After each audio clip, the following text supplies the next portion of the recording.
Good morning. Bienvenue. I hope that you are doing fine. J'espère que vous allez bien. I'm saying I hope so because I really do hope that you are okay. Alors, je dis j'espère que vous allez bien parce que j'espère vraiment que vous allez bien. However, I don't have a guarantee. I don't know if that's the case. Par contre, je n'ai pas de garantie, je ne sais pas si c'est le cas. Matthew 5 verse 45 is saying, Matthieu 5, chapitre 5, verset 45, il dit God causes his sun to rise on the evil and the good, and sends rain on the righteous and the unrighteous. Il est écrit, il fait lever son soleil sur les méchants et sur les bons. Il fait pleuvoir sur les justes et sur les injustes. So maybe now the sun is shining over your life. Alors peut-être maintenant le soleil brille sur ta vie. Maybe God just answered a prayer that you've been praying for so long. Peut-être Dieu vient de répondre à une de tes prières que tu pries déjà depuis tellement de temps. So blessed be the Lord if that's the case. Alors que Dieu soit béni si c'est le cas. Maybe you feel like your life is falling apart. Mais peut-être aussi c'est possible que ta vie en ce moment part en 1000 morceaux. So the rain is actually falling down on your life. Mais au lieu du soleil, tu as la pluie qui est en train de tomber sur ta vie. You sharing it, or maybe you're just keeping it for yourself and you cry all on your own. Tu l'as peut-être partagé, mais peut-être tu le gardes aussi pour toi et tu pleures à l'intérieur de toi. And I'm really sorry for you, and I hope that God will answer you and that He will heal you also. Et je suis vraiment désolé pour toi, j'ai vraiment de la peine et j'espère que vraiment Dieu va te guérir et va vraiment prendre soin de toi. You know, as a Christian, when I talk to people about God, I would like to sell the gospel. Et tu sais, moi en tant que chrétien, quand je parle de Dieu aux gens, j'ai tendance à parler pour vendre Dieu aux gens. You know, I would like to tell people you have to accept Jesus because Jesus is the light of the world, so you will never walk in darkness. Tu sais, quand je parle aux gens, je dis, vous devez accepter Jésus dans votre vie parce que Jésus c'est la lumière du monde et comme ça tu ne marcheras plus jamais dans la nuit, dans le noir. Jesus, He carried all your diseases on the cross, so you will never experience sickness again. Jésus a pris tous tes fardeaux, toutes tes maladies sur lui à la croix pour que tu ne puisses plus jamais ressouffrir. But we all know that that's not true. Mais on le sait très bien que ce n'est pas vrai. We all know that, yes, accepting Jesus is the best life, it's the best choice that you can make. Cependant, nous savons tous que oui, accepter Jésus, c'est une des meilleurs choix que tu peux faire. But the fact is that suffering will also be part of your life down on this earth. Mais la réalité aussi que la souffrance, la peine que tu peux vivre fait partie de ta vie ici sur terre. And sometimes, to better get to know the Lord, you will actually have to face difficult moments. Et des fois, pour mieux apprendre à connaître le Seigneur, il faudra que tu fasses face aux situations difficiles. You know, it's very easy to say, I love the Lord when everything is okay. Il est très facile pour nous de dire, oui, j'aime le Seigneur quand tout va bien. But do you still love Him when times are difficult? Mais est-ce que tu l'aimes encore toujours quand les moments sont difficiles? The Lord that we serve, He's still the Lord when we are on the hill, but He's also the Lord when we are walking in the valley. Le Seigneur que nous servons est toujours le Seigneur quand nous sommes sur la montagne, mais il reste aussi toujours le Seigneur quand nous sommes dans la vallée. And to develop that topic, I want to have a look at the life of Prophet Elijah. Et pour développer justement ce thème, je voudrais qu'on développe la vie du prophète Élie. Prophet Elijah, he's one of my favorite characters in the Bible. Le prophète Élisée est une des personnes, le prophète Élie est une des personnes favorites de la Bible que j'aime. The Lord used him in incredible ways. Le Seigneur l'a utilisé dans de nombreuses manières. But he also faced a lot of difficult moments. Mais il a aussi fait face à des moments difficiles. And we can just to look at, we can start with the time when he actually becomes prophet. Et on peut déjà commencer son histoire au moment où il a reçu son appel de prophète. And this brings me also to our first key. Nobody can force you to follow the Lord. Et cela, ça nous ramène aussi à la première clé pour vous ce matin, c'est que personne ne peut te forcer à suivre le Seigneur. You know, Elijah became prophet in a completely difficult time. Savez-vous que le prophète Élie est devenu prophète dans un temps très difficile? When he became prophet, it was King Ahab who was ruling over Israel. Quand il est devenu prophète, c'était le roi Ahab qui régnait sur Israël. And here's what the Bible tells us about this king in 1 Kings 16 verse 30. Et voilà ce que la Bible nous dit justement, ce qui est le roi Ahab dans 1 roi au chapitre 16 verset 30. Ahab son of Omri, did more evil in the eyes of the Lord than any of those before him. Ahab, fils d'Omri, fit ce qui est mal aux yeux de l'Éternel, plus que tous ceux qui avaient été avant lui. So we can see that Elijah becomes prophet at the time where the king who is ruling is an evil king. Alors on voit ici que le prophète Élie est devenu prophète au moment où le roi qui servait était le plus mauvais. I think that the Lord could have found a more attractive mission for Elijah. Je pense que le Seigneur aurait pu trouver une mission beaucoup plus attractive pour Élie. I don't think that becoming prophet at that particular time is actually a popular job. Je ne pense pas que devenir prophète au temps de Ahab était un appel ou un job vraiment populaire ou aimé. But still, here is what Elijah says. Mais malgré la situation, voici ce que Élie dit. We can read in 1 Kings 17 verse 1. As the Lord, the God of Israel lives, whom I serve, there will be neither dew nor rain in the next few years except at my word. Voici ce qu'il est écrit dans 1 Roi au chapitre 17 et au verset 1. L'Éternel est vivant, le Dieu d'Israël, dont je suis le serviteur. Il n'y aura ces années-ci ni rosée ni pluie, sinon à ma parole. So let's have a brief look at the words, the Lord whom I serve. Alors, regardons brièvement ce que Élie dit, le Seigneur à lequel je sers. I mean, Elijah took the decision to serve the Lord. Il faut dire, Élie a pris la décision de servir Dieu. It's true that the Lord had prepared a specific mission for him.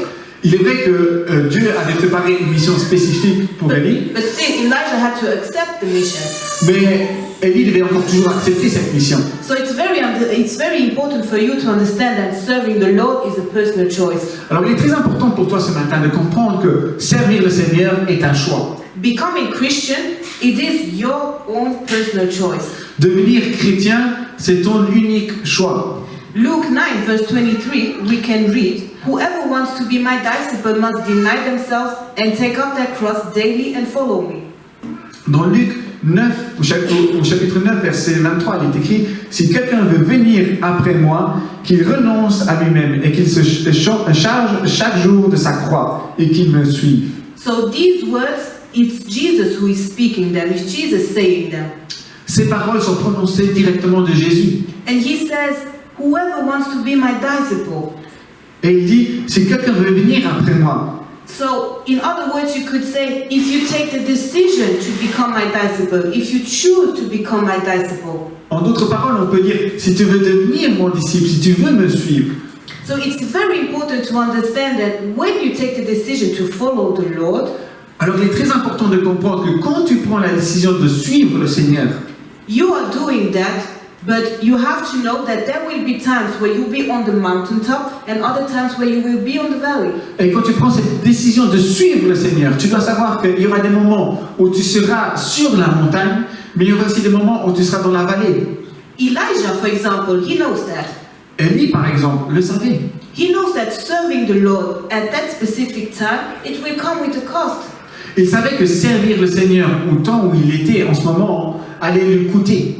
But then you can say, okay, but why did he still choose to serve the Lord? Maintenant, vous pouvez toujours vous dire, d'accord, mais pourquoi est-ce qu'il a choisi de servir le Seigneur? Well, let's go back in 1 Kings 17, verse 1. Alors retournons dans 1 Roi, chapitre 17, verset 1. Elijah says, as the Lord, the God of Israel. So he's talking about the Lord and he knows that he's the God of Israel. Élie a dit, l'Éternel vivant, le Dieu d'Israël. Donc en s'adressant à Dieu d'Israël, il savait que c'était le Dieu d'Israël. And here is what people say about the Lord, the God of Israel. Et voici ce que les gens disaient à propos du Dieu d'Israël. We can see, for example, Rahab, who was a prostitute, and here is what she says about the God of Israel. Alors nous pouvons par exemple voir Rahab qui était une prostituée à Jéricho et voici ce qu'elle dit en fait du Dieu d'Israël. In Joshua 2, verses 9 up to 11. Dans le livre de Josué au chapitre 2 du verset 9 à 11. I know that the Lord has given you this land and that a great fear of you has fallen on us, so that all who live in this country are melting in fear because of you. We have heard how the Lord dried up the water of the Red Sea for you when you came out of Egypt, and what you did to Sihon and Og, the 2 kings of the Amorites east of the Jordan, whom you completely destroyed. When we heard of it, our hearts melted in fear, and everyone's courage failed because of you. For the Lord, your God, is God in heaven above and on the earth below. Verset 9.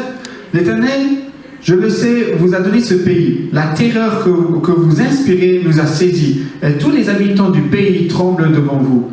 Car nous avons appris comment, à votre sortie d'Égypte, l'Éternel a mis un cercle devant vous les eaux de la mer Rouge, et comment vous avez traité les 2 rois des Amoréens, au-delà du Jourdain, Sihon et Og, que vous avez dévoués par interdit.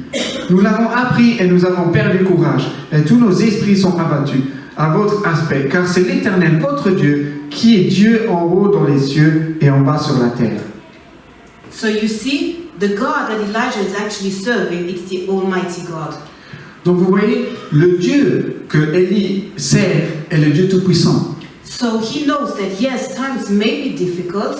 Alors oui, il sait que les temps sont difficiles. Yes, the mission, obeying the mission that God has prepared for him may be difficult. Oui, Élie qui répond à l'appel de Dieu, que le plan que Dieu a préparé pour Élie est difficile. But still, the God he's serving, it's the Almighty God. Oui, mais encore toujours, le Dieu qu'il sert est le Dieu puissant au-dessus de toutes choses. And so all the sufferings he may endure are still nothing compared to the Lord that he is serving. Alors, malgré toutes les souffrances qu'il s'apprête à endurer, ce n'est rien comparable au Dieu qu'il sert, le Dieu puissant. And I'm saying that just also for you, to give you also this encouragement. Et j'ai dit ça aussi pour vous encourager. You yourself chose to serve the Lord. Tu as choisi de servir le Seigneur. C'est ton choix. Maybe now you're in the valley. Maintenant, peut-être tu es dans la vallée. But you know that the Lord that you decided to serve once is the Almighty God. Mais tu sais que le Dieu que tu as décidé de servir est le Dieu Tout-Puissant. So stay firm. Alors reste ferme. Point 2, you have to know that if you choose to serve the Lord, you also have duties. La deuxième clé, c'est que si tu as choisi de servir le Seigneur, tu as des responsabilités. Okay, so we have established the fact that serving the Lord, it is your own decision, right? Alors, d'accord, on a établi dans la première clé que servir le Seigneur est ta décision personnelle.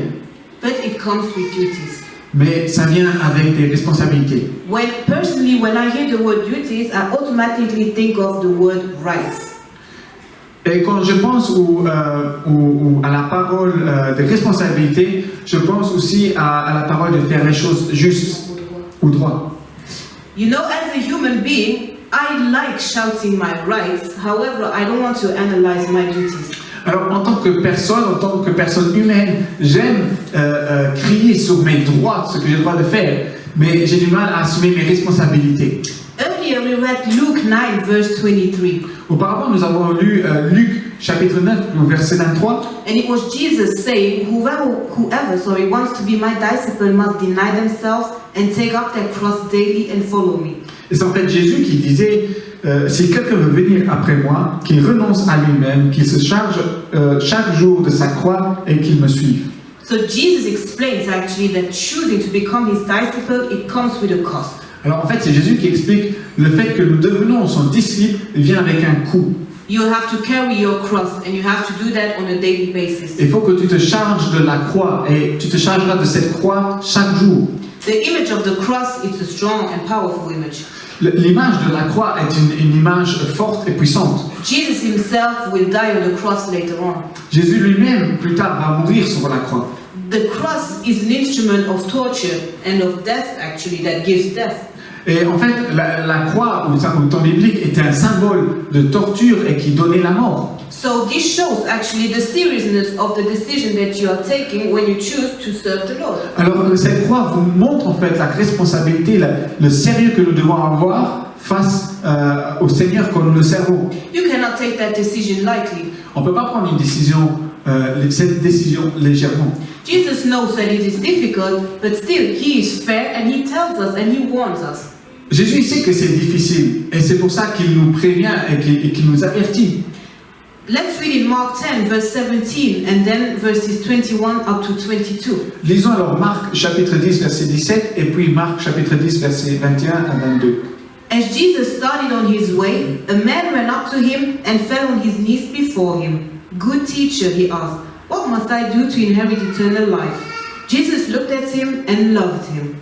One thing you lack, he said, go sell everything you have and give to the poor, and you will have treasure in heaven. Then come, follow me.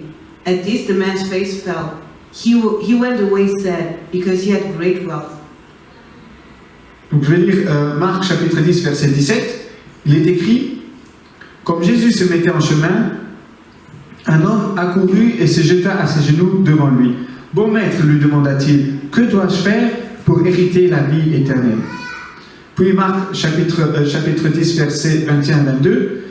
Jésus l'ayant regardé, l'aima et lui dit, il te manque une chose, va, vends tout ce que tu as, donne-le aux pauvres et tu auras un trésor dans le ciel. Puis viens et suis-moi. Mais affligé de cette parole, cet homme s'en alla, tout attristé, car il avait de grands biens. Jesus knows that telling the truth about how to inherit eternal life might scare some people off. Jésus savait que pour avoir la vie éternelle et pour tout abandonner pouvait faire peur.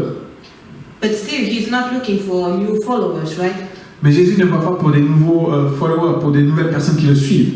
He's just there to fulfill the mission that the Lord, that his Father has given to him, and he wants to do so without any compromise. Et Jésus, il est tout simplement là pour accomplir l'appel que Dieu lui a mis sur sa vie, pour accomplir la volonté de Dieu qu'il a mis sur sa vie sans compromis. Jesus exactly knows why he's doing that. Jésus sait très bien pourquoi il fait cela. Jesus knows the glory that awaits for him in heaven.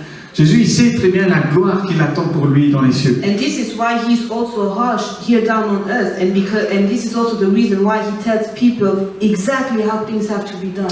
Et c'est pour ça que Jésus est une personne très dure et qui dit aux personnes, en fait, comment est-ce que les choses doivent être faites.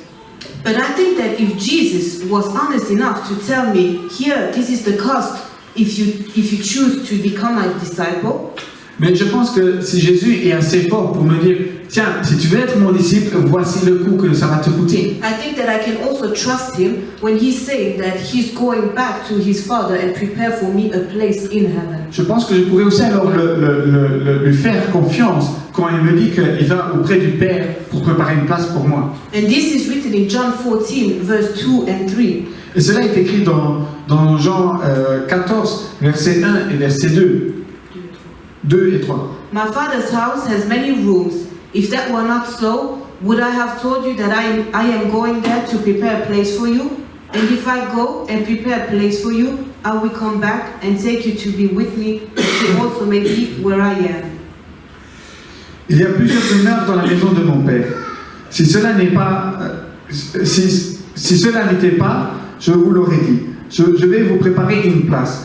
Et lorsque je m'en serai allé et que je vous aurai préparé une place, je reviendrai et je vous prendrai avec moi, afin que là où je suis, vous y soyez aussi. So yes, Jesus is telling me that choosing him will be difficult. Alors oui, Jésus est en train de me dire que le choisir sera difficile. But you know what? There's still hope for me in eternity. Mais savez-vous quoi? Il y a toujours un espoir pour moi dans l'éternité. What I do here, down on this earth, I will be rewarded. The Lord looks at me and he will reward me.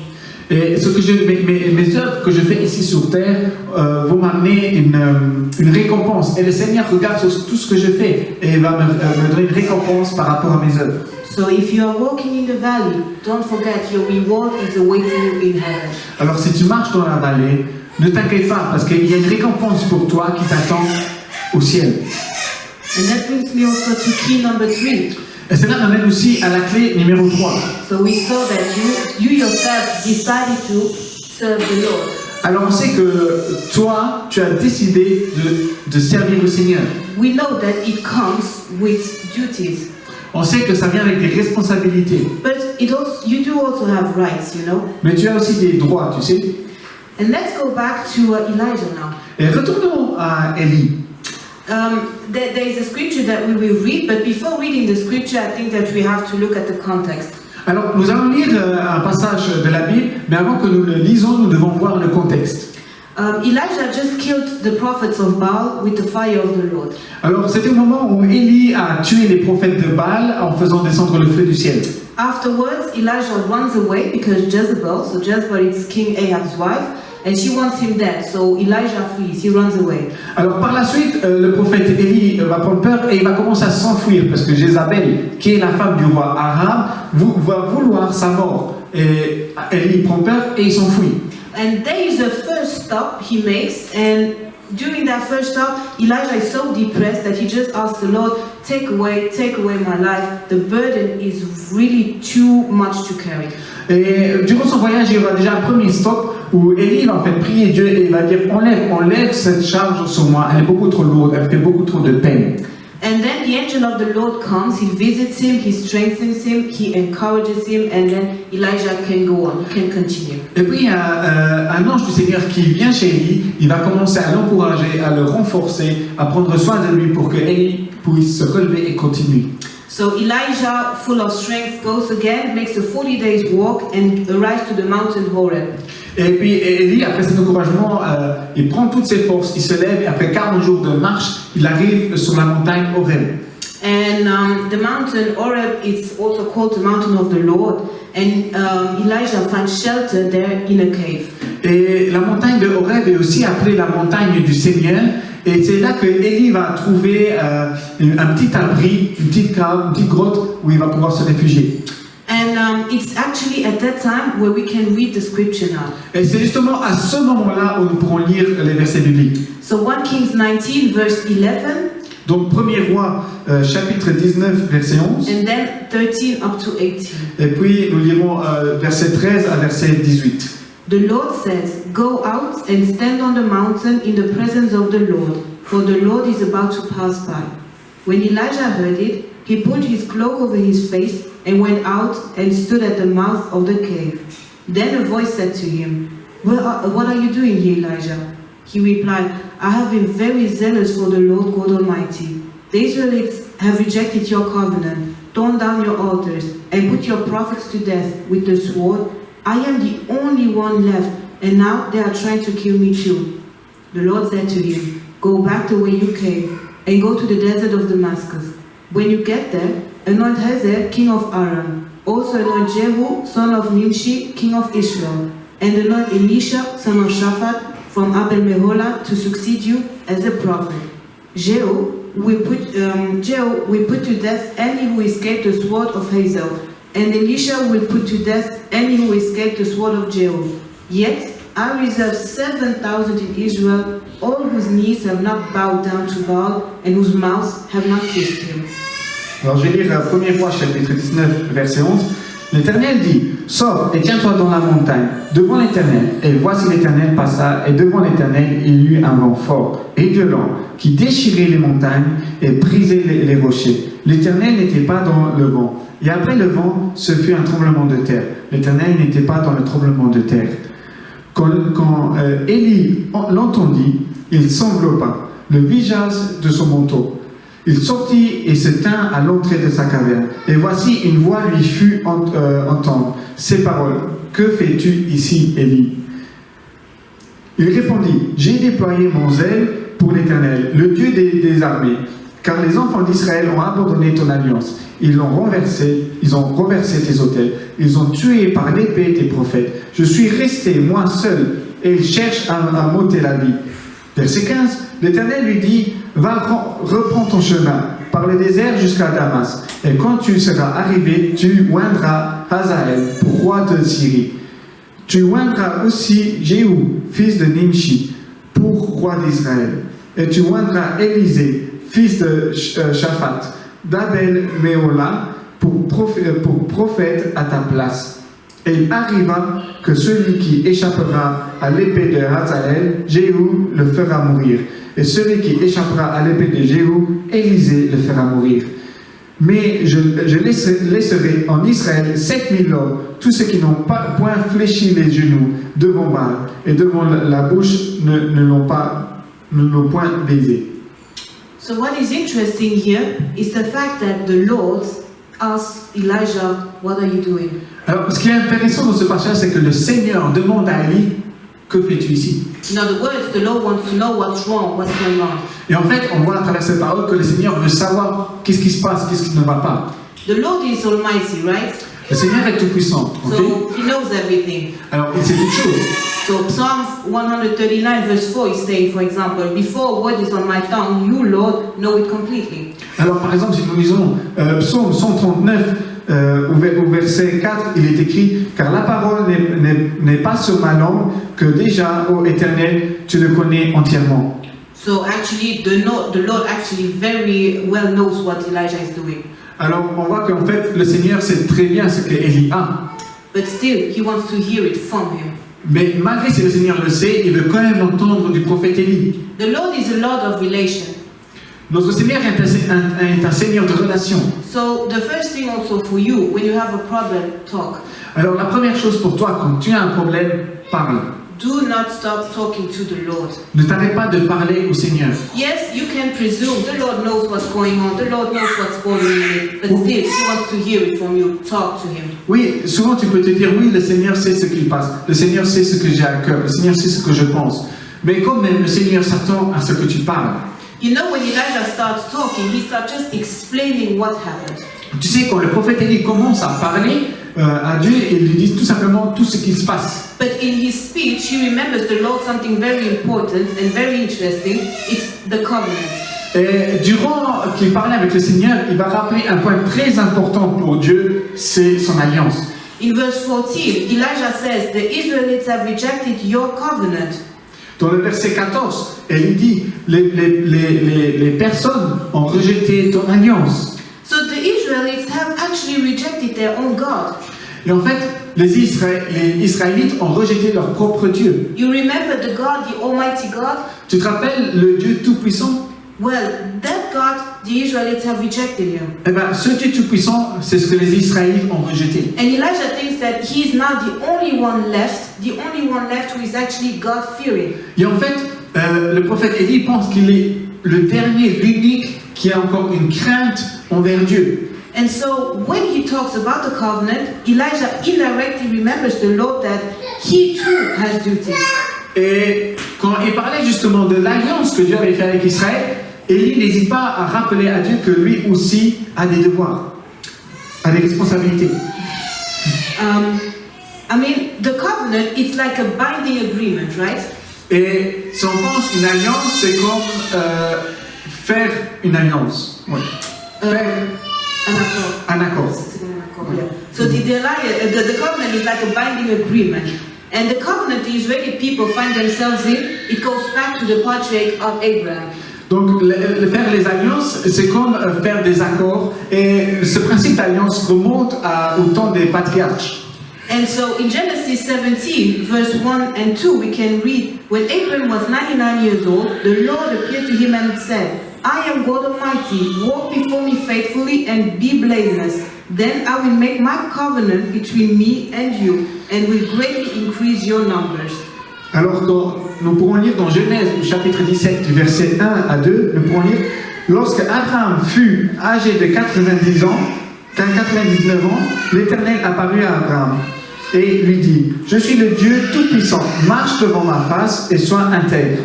J'établirai mon alliance entre moi et toi, et je te multiplierai à l'infini. So in other part, you do your job, you walk faithfully, you walk blamelessly in front of me, and I will do my part, increasing your numbers, blessing you.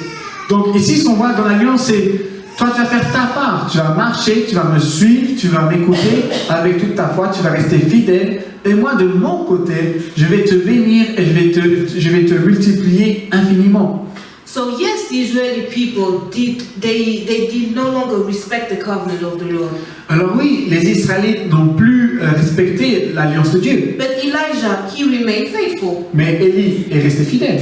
So I don't know about your situation. So maybe your entire family, maybe your entire surrounding, nobody is fearing the Lord. Alors, je ne connais pas ta situation. Peut-être toute ta famille, peut-être toutes les personnes qui t'entourent ne respectent pas ou n'ont plus la crainte de Dieu. Maybe you are like, but Lord, and me, what's going on? Here I am serving you blamelessly, faithfully. Et peut-être toi tu es à ce moment où tu dis, mais Seigneur, qu'est-ce qui se passe avec moi? Je suis avec toi, je te sers, je suis fidèle, je te suis. Qu'est-ce qui se passe avec moi? And it is important for you to tell that also to the Lord. Mais il est aussi important pour toi de rappeler ça au Seigneur, que tu es là. Because you have rights, because you are his son or his daughter.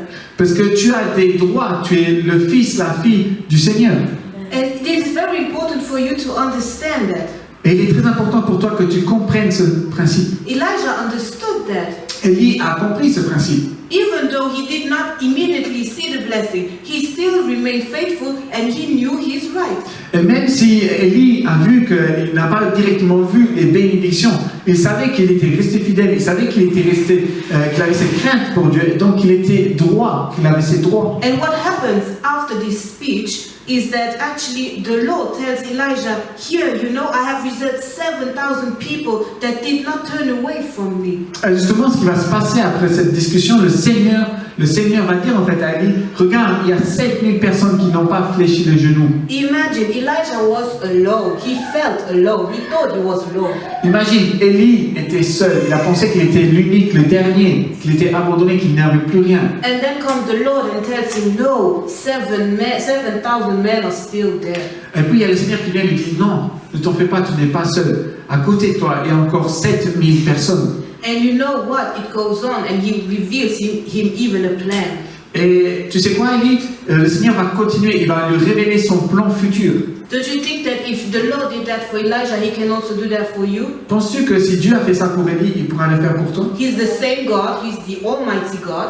C'est le même Dieu aujourd'hui et c'est le Dieu Tout-Puissant. So I'm sure that he has something in preparation for you. Alors je suis sûr qu'il a quelque chose en place pour toi. Maybe you don't see it. Peut-être tu ne le vois pas Maybe you encore. don't recognize it or don't realize it. Peut-être tu ne le réalises pas encore ou tu ne le reconnais pas But encore. still, he's the acting God. Mais ça reste toujours le Dieu qui agit. He's not sleeping. Il ne dort pas. You cannot hide too much away from him so that he cannot find you or see you. Tu ne peux pas te cacher pour qu'il ne te trouve pas. So he's still there.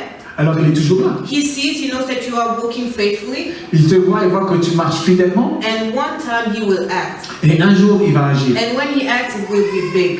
Et quand il va agir, ce sera grand. So prepare yourself. Alors sois préparé. So to conclude, I would tell you that I'm sorry, but unfortunately the sun cannot always shine in your life. Alors pour conclure, je voudrais bien te dire, je suis désolé, mais le soleil ne peut pas toujours briller sur ta vie. Jesus tells you so. He Jésus- wants you. He's fair. Jésus, il te l'a prévenu, il te l'a dit. However, you know who you are serving. Mais maintenant, tu sais qui tu es en train de servir. Sometimes when you are too confused, tell your soul